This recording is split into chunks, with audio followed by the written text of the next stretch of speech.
Астана Қостанай педагогикалық колледжінде дәстүрлі түрде қара жорға флешмобы өтеді.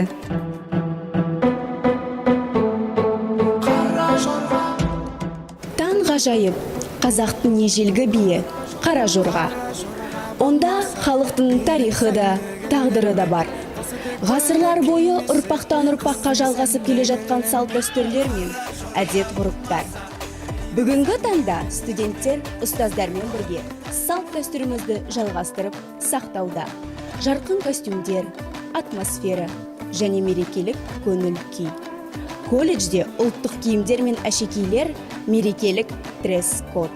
Сондай-ақ әдеттегі қоңыраулардың орнына домбыра әуені естіледі.